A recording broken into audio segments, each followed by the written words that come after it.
Mari kita uraikan lebih detail tentang buku Diaspora Bentan, Melayunisasi Nusantara, berdasarkan informasi yang tersedia dan konteks sejarahnya. 1. Judul dan makna. Diaspora Bentan. Diaspora mengacu pada penyebaran atau perpindahan suatu kelompok masyarakat dari tanah air mereka ke berbagai wilayah lain. Dalam konteks ini berarti penyebaran masyarakat dari Bintan. Ini mengindikasikan bahwa buku ini akan menelusuri bagaimana orang-orang dari Bintan, berpindah dan menetap di berbagai wilayah Nusantara. Melayunisasi Nusantara. Melayunisasi merujuk pada proses penyebaran dan penanaman budaya Melayu. Nusantara adalah istilah yang merujuk pada Kepulauan Indonesia. Jadi, judul ini secara keseluruhan menunjukkan bahwa buku ini akan membahas bagaimana masyarakat Bintan, berperan dalam menyebarkan budaya Melayu di seluruh Kepulauan Indonesia. 2. Konteks sejarah, Kesultanan Malaka dan pengaruhnya. Kesultanan Malaka adalah pusat perdagangan dan penyebaran Islam yang sangat penting di Asia Tenggara.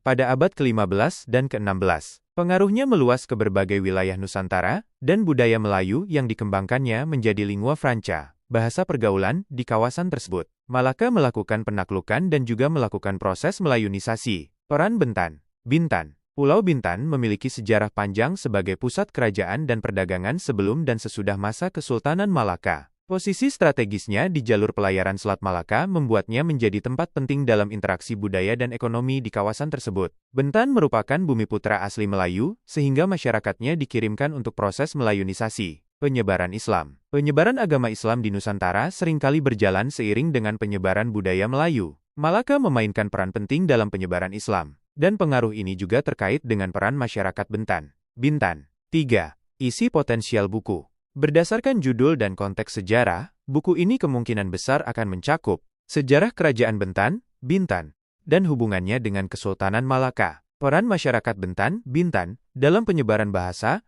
adat istiadat, dan tradisi Melayu, pengaruh masyarakat Bintan, terhadap penyebaran agama Islam di Nusantara. Analisis tentang bagaimana diaspora Bintan berkontribusi pada pembentukan identitas budaya Melayu di berbagai wilayah. 4. Pentingnya buku ini.